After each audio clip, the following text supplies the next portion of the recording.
welcome back to another video of my Champions League predictions and fantasy football. As always, starting in fantasy football, first let's go back to the quarterfinals and see how well we've done. So the quarterfinals first leg, I managed to get a total of 59 points, which is pretty decent. So a big reason I managed to get that was the fact that I had Haaland as my captain, who earned 9 points.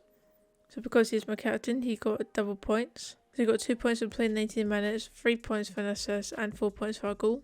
Also has Vinicius Jr. on the pitch, who actually got player of the match. Getting 2 points for 90 minutes, 1 point for a clean sheet, 6 points for 2 assists, 1 point for 3 balls recovered, and 3 points for player of the match, getting a total of 13 points. Of course, there's a couple of players that only got 1 point, like James, Grimaldo, then Dillard's got 2, Mario's got 2, Giroud got 2, Raspadori also only got 1 point. I did kind of forget to do subs, but I didn't really forget because I remembered the night before I didn't know what to do for my subs yet, so I was like, okay, I'll do it the next day right before, then forgot to do them. Honestly, the only player I was pretty certain I was going to end up bringing on was Valverde. I was going to bring one for Grimaldo, so I did lose 3 points there, but I didn't know what I was going to do for the other 2 players, if I was going to keep bringing one or not. 59 points in total, that's pretty good, so I'm happy with that. So let's go into the second leg and make my changes. Well, honestly, I don't really know what to do for changes apart from the fact that I need to get rid of my goalkeeper, my second goalkeeper, because he has been eliminated.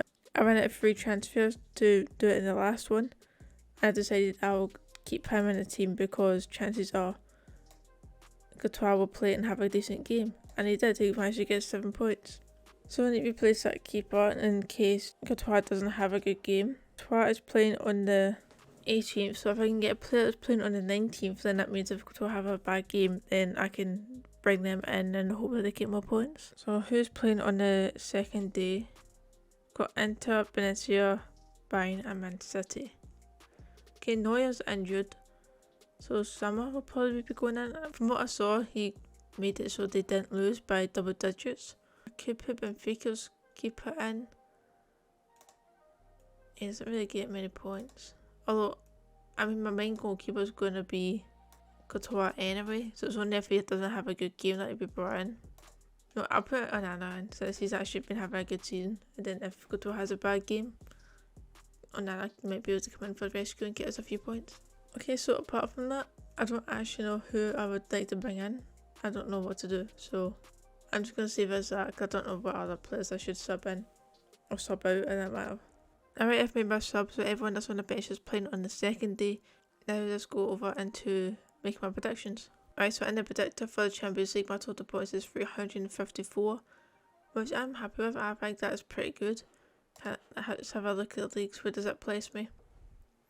Okay, overall, I am currently 7,925. I'd say that's very good. I'm in the top 10,000 out of 1.2 million. In terms of Scotland, out of 4,000 players, I'm 23rd. Alright, so before I make my predictions for the next leg, let's go into the first leg and see how I've done. Alright, so in the first leg, I managed to get a total of 18 points. I mean, considering there's only 4 games played, 18 points, I'd say it's pretty decent. Considering the fact I got 0 points in 2 of the games, I'd say it's actually very good, and I'm very lucky that I actually put a 2 times boost on the Real Madrid and Chelsea game, which got me 14 points. 7 without the boost. I got 4 points in the Man City and Bayern game, 3 points for the outcome, 1 point for predicting Man City were going to score first. So in the Real Madrid and Chelsea game, I got 3 points for the outcome, 1 point for the goal difference, 1 point for the first team to score, and 2 points for the player of the match. Okay, now moving on to the second leg to make my predictions. Okay, starting off with the Chelsea and Real Madrid. Chelsea are playing at home this time. Real Madrid did win 2-0 at home. I think Real Madrid will end up winning again. And what I'm going to say, this will actually be a 2-1 win for Real Madrid. So the ball come out on top, they'll get the win 4-1 on aggregate, but I think Chelsea will score at home. I say the first team to score will be Real Madrid, with the player of the match being... You know what, let's go for Vinicius Jr. again. I don't think you get it back to back, but you know what, I'm just going to go for it. Napoli versus Milan. Milan won the first game 1-0. They are playing away this time. Will that come into effect? I think so. You know what, I think Napoli will come back from this and end up winning 2-0 in this game, so it'll be 2-1 on aggregate. So they'll be the ones going through. So the first team to score will be Napoli, and the player in the match will be Zielinski. Okay, Inter versus Benfica. Inter won the first game 2-0, playing away. They are now playing at home. You know what, I think Inter will come on top. I think they'll just win by 1-0 in this game. Yeah, they'll win 1-0 at this game. No, that's 1 each, that's not right. No. They'll win 1-0 at this game, just and it'll be enough to just hold them out so the Benfica don't have a chance to actually come back and win it. So Inter of course will be the first to score, with the player of the match being Correa. Up next, and for the final game, we have Bayern Munich versus Man City. You know what?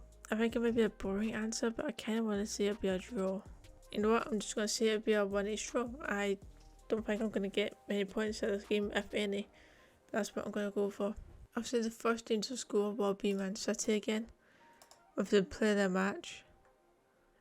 I think the safe option is just to go for Haaland again. I doubt he'll have just as good as a game as White did in the last one, but it's worth a shout. Alright, so I'm going to put my 2x boost on the Real Madrid Chelsea game.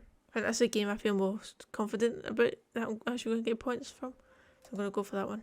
And hopefully I get at least 10 points this round in total. There we go, that's my predictions for the Champions League as well as my fantasy football. Let me know in the comments if there's anything you disagree with or agree with. And I will see you tomorrow for another video. See ya.